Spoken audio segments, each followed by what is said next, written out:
Hello bachcho, let's see the question. The question says a batter hits a pitched ball when the center of the ball is 1.22 meter above the ground. The ball leaves the bat at an angle of 45 degree with the ground. With that launch, the ball should have a horizontal range returning to the launch level of 107 meter. Does the ball clear a 7.332 meter high fence that is 97.5 meter horizontally from that launch point? और फिर पूछा at the fence what is the distance between the fence top and the ball centre. ये हमसे पूछा गया है. चलिए करते हैं सॉल्व इसको. सबसे पहले इस क्वेश्चन को सॉल्व करने के लिए हमारे पास जो की कॉन्सेप्ट होगा, दैट की कॉन्सेप्ट इज, देखो यहाँ पर सिंपल सा है कि एक बैट्समैन है जो बॉल को मारता है, इतनी दूर है बॉल, ठीक है, इतनी मतलब दूर से मारता है और एंगल 45 है यहाँ पर, और ये दूरी दे रखी है मतलब फेंस की, और जो चारों तरफ ग्राउंड उसकी मतलब दूरी यहाँ पर, और इतने मीटर हाई ऊंची फेंस है, बाउंड्री है. ठीक, तो हमें बताना है कि क्या क्लियर कर लेगी बाउंड्री, और दूसरी बात क्या है कि कितनी दूरी होगी जब वो क्लियर करेगी टॉप ऑफ द फेंस और बॉल के सेंटर से. ठीक, तो यहाँ पर जो की कॉन्सेप्ट लगेगा वो हमारा लगेगा रेंज, रेंज ऑफ प्रोजेक्टाइल का यहाँ पर की कॉन्सेप्ट लगेगा. अब range of projectile R is equal to क्या होता है, तो आर इज इक्वल टू होता है V square by G sine two theta, जो यहाँ पर हम अप्लाई करेंगे. ठीक, अब आपको पता है यहाँ पर कितना दे रखा है, अकॉर्डिंग टू क्वेश्चन चलते हैं. तो यहाँ पर है 107 meter, that is equal to यहाँ पर हो जाएगा वी नॉट स्क्वायर, जी की वैल्यू आपको पता है 9.8, और साइन टू थीटा यानी कि 90, क्योंकि थीटा है 45 और 45 और 2 90, 45 गुणे 2 90. तो वी नॉट स्क्वायर की यानी कि वी नॉट की वैल्यू यहाँ पर क्या आ जाएगी, that is equal to 107 into 9.8 divide by sine मतलब 90, साइन 90 की वैल्यू क्या होती है यहाँ पर, दैट इज इक्वल टू 1. ठीक, ये वैल्यू यहाँ पर आ जाएगी. अब इसको सॉल्व कर लीजिए आप इसको. तो ऑन सॉल्विंग दिस आपको वैल्यू यहाँ पर मिल जाएगी 32.4 मीटर पर सेकेंड.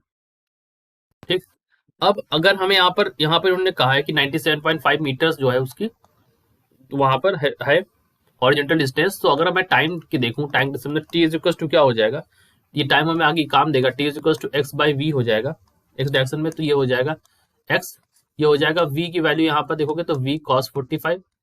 ठीक, यानी कि जिस डायरेक्शन में मारेगा वो कॉस 45 के साथ जाएगा. तो यहाँ पर अगर हम इसको देखेंगे तो ये वैल्यू आ जाएगी यहाँ से टाइम की value, that is equal to X की वैल्यू आपको पता है 97.5.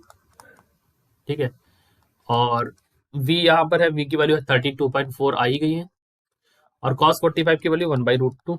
तो इसको सॉल्व कर लीजिए. तो यहाँ से टाइम की वैल्यू जो निकल के आई, दैट वैल्यू इज 4.256 सेकेंड्स में आ जाएगी. ठीक, अब इन्होंने कहा है कि हमें चेक करना है कि क्रॉस कर पाएगा नहीं कर पाएगा. तो हम इस यहाँ पर फॉर्मुला लगाएंगे, S equal to U T plus half T square वाला फॉर्मुला होता है. ठीक है, इक्वेशन ऑफ मोशन वो अप्लाई कर लीजिए यहाँ पर. तो हम यहाँ पर कर देते हैं अप्लाई. तो वही अप्लाई करके हम चेक करते हैं. Vertical distance, let me mention few terms, कि vertical distance covered by ball till it covers, कितना कवर करता है 97.5 मीटर हॉरिजॉन्टल डिस्टेंस. ठीक है, यस, यहाँ पर फॉर्मूला लगाएंगे y माइनस वाई नॉट, ये वर्टिकल डिस्टेंस निकालना है, is equal to V naught T S को D U T plus half G T square ही है, सिंपली लगाते भाई. तो y की वैल्यू यहाँ से निकल के आएगी 1.22 प्लस यहाँ पर कितना है वी नॉट टी, तो वी नॉट की वैल्यू है 32.4, टी की वैल्यू दीजिए, मतलब ये वाई नॉट इधर आ गया, माइनस वाला प्लस इधर हो गया. ठीक है, क्योंकि इन्होंने पहले ही बोला कि ये इतना है, वो तो ग्राउंड है, इस वजह से मैंने यहाँ पर इसको ऐड करना पड़ा. टाइम पीरियड भी आपने निकाल लिया. ठीक है, और वी नॉट और वाई के रिस्पेक्ट में देखेंगे तो यहाँ पर साइन थीटा हो जाएगा, साइन 45 हो जाएगा यानी कि, और ये वाई के रिस्पेक्ट में देखेंगे.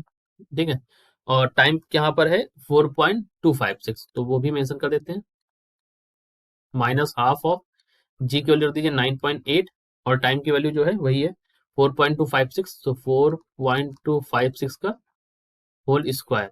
ठीक है, तो y की वैल्यू यहाँ से क्या आ जाएगी, तो जब हमने इसको सॉल्व किया तो 1.22 यहाँ पर हो जाएगा प्लस में 32.4, 4.256 और 1/√2 हो जाएगा माइनस 9.8 का यहाँ पर होता है 4.9 और ये हो जाएगा 4.256 का होल स्क्वायर। तो आप इसको यहाँ पर सॉल्व करेंगे, सॉल्व करने पर आपकी जो वैल्यू आ जाएगी वो आ जाएगी यहाँ पर 10 मीटर्स। ठीक है, 10 मीटर्स वैल्यू यहाँ पर आ जाएगी। अब देखो इन्होंने कहा है कि does the ball clear 7.32 meter high fence, तो क्लियर कर लेगी क्योंकि यहाँ पर 10 मीटर्स ऊपर जाएगी तो यहाँ पर तो 7.32 मीटर है, तो यस हमारे पास जो पहले का आंसर हो जाएगा क्या हो जाएगा, यस इट विल क्लियर। दूसरे में जो पूछा है बच्चों यहाँ पर उन्होंने पूछा है at the fence what is the distance between the fence and top of ball centre, उसको मैं यहीं पे सॉल्व करके अगर दिखाऊं आपको, तो let me take that this space. तो आपको पता है डेल्टा वाई, तो यहाँ पर कितना है 10 मीटर्स आ रहा है और 7.32 meter top of the fence की होगी, तो ये कितना हो जाएगा, यहाँ पर आ जाएगा लगभग, यहाँ पर वैल्यू आ जाएगी 2.7। ठीक है, इसको 7.3 मान के करिए तो 2.7 मीटर्स आ जाएगा, तो ये डिस्टेंस होगी, ये हमारा क्या हो जाएगा, इसका आंसर हो जाएगा, मतलब जो यहाँ पर पूछा है। तो ये दोनों हमारे आंसर्स आ गए। So this is our answer. I hope you understood it well. Best of luck.